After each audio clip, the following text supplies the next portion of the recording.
ਵਜਾਈ ਵਧੀਆ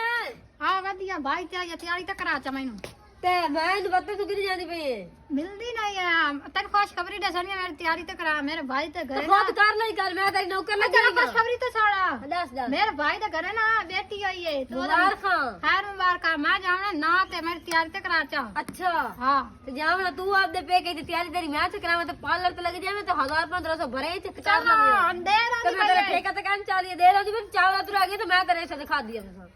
ਚੱਲ ਚਾਵਲਾਂ ਦੀ ਟੈਨਸ਼ਨ ਕਾਣੀ ਆ ਤਿਆਰੀ ਕਰਾ ਮੈਂ ਤੇਰਾ ਮੂੰਹ ਨੂੰ ਵਾਸਤੇ ਤਿਆਰੀ ਨਹੀਂ ਕਰਨੀ ਮੈਂ ਨਾ ਸਿਰਫ ਆਪਦੇ ਵਿਆਹ ਦੇ ਮੂੰਹ ਨੂੰ ਵੇਦੀਆਂ ਵਕਤ ਮੇਰੀ ਉਦੋਂ ਨਿੱਕੀ ਭਰ ਜਾਈਏ ਤੇ ਚਲੋ ਜਿਹੜਾ ਵਿਰਾਹ ਦੇ ਮੋਲ ਵੇਖ ਤੇ ਕਰਾ ਤੇ ਚਾ ਇਤਨਾ ਟਾਈਮ ਗਾਂਦੀ ਤੇਰੀ ਮੈਂ ਕਿਹਾ ਕਿ ਬਲੰਗ ਚੱਲ ਸ਼ਾਦੀ ਵਾਲੀ ਬਾਤ ਹੈ ਜੇ ਕੋਈ ਹੈ ਜੋਣਾ ਤੇਰੇ ਕੋਲ ਕੱਲ ਵੀ ਆਈ ਕਾਨ ਵੀ ਆਈ ਨਾ ਤੇ ਮੈਂ ਆਖਿਆ ਨਾ ਮੇਰੇ ਵਿਰਾਹ ਨੂੰ ਲੈ ਦੇਵੇ ਤੇ ਸ਼ਾਦੀ ਵਾਲੀ ਇੱਕ ਜਦ ਹੰਡਾਈ ਖੋਤੀ ਏ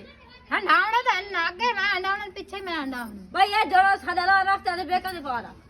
ਪਿਆ ਪਿਆ ਕਿ ਅਗਰ ਬੇਕਾਂ ਨਹੀਂ ਤੇ ਨਾ ਰਵਰ ਸੋਈ ਗਿਨਾਇਆ ਨੇ ਦੋ ਲਾ ਨਹੀਂ ਨਾ ਕਾਨੇ ਇੱਕ ਤਾਰਾ ਗੋਆ ਤੂੰ ਆ ਤੇ ਖੜਾ ਰਹੀ ਇਹ ਮੈਂ ਕਹ ਤੂੰ ਸਗਨ ਨਹੀਂ ਤਨ ਤੇ ਨਾਲ ਕਹ ਨਹੀਂ ਤਾਈ ਦੇਖ ਦਿੱਤਾ ਸੀ ਸਾਡੀ ਤਾਸੇ ਸਾਡੇ ਹੰਚੀ ਕੇ ਮੈਨੇ ਨੇ ਦੇਖ